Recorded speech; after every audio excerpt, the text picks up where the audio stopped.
मैं doctor Mahadev Singh, assistant professor political science. आज हम पढ़ेंगे मार्क्स की सैद्धांतिक धारणा में द्वंद्वात्मक भौतिकवाद और इतिहास की भौतिक व्याख्या। जो पहली सैद्धांतिक धारणा है वह है द्वंद्वात्मक भौतिकवाद। द्वंद्वात्मक भौतिकवाद जैसे कि नाम से है, द्वंद्वात्मक प्लस भौतिकवाद दो शब्दों से बना है। इसमें द्वंद्वात्मक प्रणाली है और उस प्रणाली में जो कार्य करने वाला फैक्टर है वो है भौतिक यानी मैटर। यानी यहाँ पर हम देखें तो ये एक प्रकार से मैटर और एक्शन के संबंध को बताता है। द्वंद्वात्मक भौतिकवाद मार्क्सवाद की आधारभूत अवधारणा है। प्रकृति, विचार जगत एवं मानवीय संबंधों के संसार में भौतिक तत्वों को इसका नियामक कारण माना गया है। इसमें यानी द्वंद्वात्मक भौतिकवाद में परिवर्तन और विकास को द्वंद्व की प्रणाली पर आधारित करना ही मार्क्स की द्वंद्वात्मक भौतिकवाद कहलाता है। यानी द्वंद्वात्मक भौतिकवाद की मतलब ये है, जो भी परिवर्तन डेवलपमेंट होते हैं वो द्वंद्वात्मक प्रणाली के द्वारा होते हैं और उसमें जो फैक्टर काम करता है वो मैटर होता है। ये सिद्धांत पदार्थ और गति को अविभाज्य मानते हैं। यानी मैटर और मोशन दोनों एक दूसरे से इनसेपरेबल है। गतिशील पदार्थ ही अंतिम सत्य है और प्रतिक्रिया है। साथ ही ये द्वंद्वात्मक प्रक्रिया है जिसमें विरोधी गतियों के समन्वय का पूर्ण एक स्थापित करने का सतत प्रयास होता है। पदार्थ स्वचालित एवं आत्मनिर्णायक होता है और द्वंद्वात्मक प्रणाली गतिशील पदार्थ की ही एक प्रकार से लीला है। तो हम कह सकते हैं कि जो मैटर होता है वो स्वचालित होता है और आत्मनिर्णयक होता है। इसका मतलब ये है कि मैटर अपने आप में मोशन के माध्यम से परिवर्तन लाता है। तो अगला जो सिद्धांत है वो है इतिहास की भौतिक व्याख्या या आर्थिक नियतिवाद।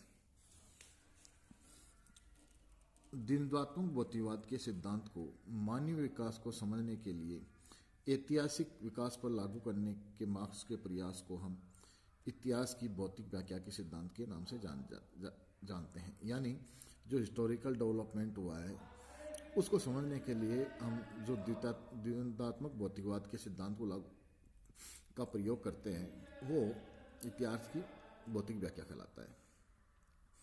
इतिहास हो चाहे समाज का विकास हो वो द्वंद्व की प्रणाली से होता है एवं भौतिक पदार्थ उस विकास को चलायमान करता है। इस सिद्धांत को आर्थिक नियतिवाद, ऐतिहासिक भौतिकवाद अथवा इतिहास की आर्थिक व्याख्या जैसे नामों से भी जानते हैं।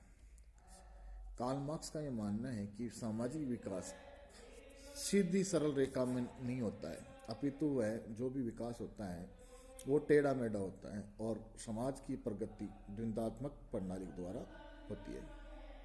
समाज में जो भी जितनी भी प्रगति है, प्रोग्रेस है, वो डायलेक्ट्रिकल मेथड के द्वारा ही संभव होते हैं। और जो विकास की प्रक्रिया और उसकी अंतिम दिशा को निर्धारित करने वाला कोई तत्व है तो वह है भौतिक और आर्थिक तत्व। ये एक प्रकार से आर्थिक तत्व या भौतिक तत्व बेस स्ट्रक्चर है और बाकी सब राजनीतिक, सांस्कृतिक, सामाजिक अन्य प्रकार की जितनी भी मैटर्स हैं, प्रक्रियाएं हैं, वो सारी की सारी सुपर स्ट्रक्चर हैं। तो बेस स्ट्रक्चर जो है वो सुपर स्ट्रक्चर को निर्धारित करती है।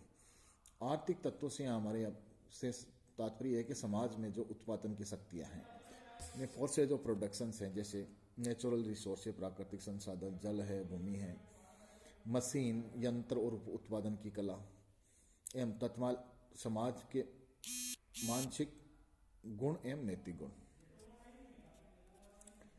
उत्पादन की शक्तियां ही अपने युग का निर्माण करती है कि जिस प्रकार के उत्पादन की जो फोर्सेज होती है वैसा ही वहाँ का युग, ये सामाजिक युग होता है। और उत्पादन की प्रणाली में परिवर्तन के साथ ही समाज में भी परिवर्तन होता है। सामाजिक परिवर्तन जो है वो मेथड ऑफ या production of mode of production है उसके साथ बदलता रहता है। सामाजिक परिवर्तन उत्पादन एवं विनिमय प्रणाली में आने वाले परिवर्तनों के कारण होता है। उत्पादन की शक्तियों में परिवर्तन के साथ ही उत्पादन के संबंधों में परिवर्तन आ जाता है। यानी कि जिस जिस प्रकार उत्पादन के रिलेशंस हैं, मोड ऑफ प्रोडक्शन है, उनमें चेंज होता है, तो सामाजिक जो व्यवस्था है उसमें भी परिवर्तन आ जाता है। और इतिहास में को कार्ल मार्क्स ने 5 युगों में बांटा है। पहला है युग, उन्होंने बताया है आदिम साम्यवादी युग। ये ऐसा युग है जिसमें लोग प्रकृति पर निर्भर रहते हैं, किसी प्रकार की मशीनीकरण नहीं होता, संपत्ति का उदय नहीं होता।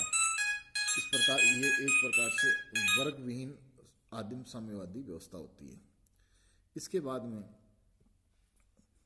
संपत्ति का यानी खेती का विकास होता है और इसमें ये युग दासता का युग शुरू होता है। इसमें 2 प्रकार के वर्ग होते हैं, दास और स्वामी। यानी स्वामी जो जिन लैंडलॉर्ड्स हो गए और दास उनकी सेवा करने वाले। अगली व्यवस्था है वो सामंतवादी युग है। इस सामंतवादी युग में 2 प्रकार के ग्रुप होते हैं, एक बड़े लैंडलॉर्ड्स भूस्वामी और दूसरा अर्धदास यानी उनके भूस्वामियों के अधीन काम करने वाले कृषक मजदूर। सामंतवादी युग के बाद में आता है पूंजीवादी युग। पूंजीवादी युग में पूंजी का कैपिटल का अपना महत्व होता है और इसमें 2 प्रकार के वर्ग बन जाते हैं, एक पूंजीपति वर्ग जो औद्योगिक घराने होते हैं और दूसरा है सरवारा यानी जो मजदूर वर्ग होता है। इनके मध्य टकराव रहता है और अगला इन टकरावों के माध्यम से एक पूंजीवादी युग के बाद में सरवारा की क्रांति होती है और ये जो पूंजीवती या बुर्जुआ वर्ग है उसको हटाकर सरवरा समाज की स्थापना होती है। एक प्रकार से हम कह सकते हैं कि ऐसा समाज स्थापित होता है जिसमें ना कोई वर्ग होता है ना कोई राज्य होता है, यानी स्टेटलेस क्लासलेस सोसाइटी होती है। इस युग को समाजवादी युग कहते हैं। इसमें किसी प्रकार का कोई वर्ग नहीं होता है, यानी प्रथम और अंतिम 2 ऐसे चरण हैं जिनमें कोई भी वर्ग नहीं होता। इस प्रकार हमने देखा कि कार्ल मार्क्स का ये जो दो सिद्धांत हैं वह उसकी आधारभूत सैद्धांतिक धारणाएं हैं। द्वंद्वात्मक भौतिकवाद जो उसके पूरे दर्शन चिंतन का आधार स्तंभ है और इसी सिद्धांत को आधार मानकर वो अपने आगे की जो अन्य सैद्धांतिक धारणाएं हैं उनकी व्याख्या करता है। द्वंद्वात्मक भौतिकवाद और आर्थिक नियतिवाद ये कार्ल मार्क्स के 2 महत्वपूर्ण सिद्धांत हैं।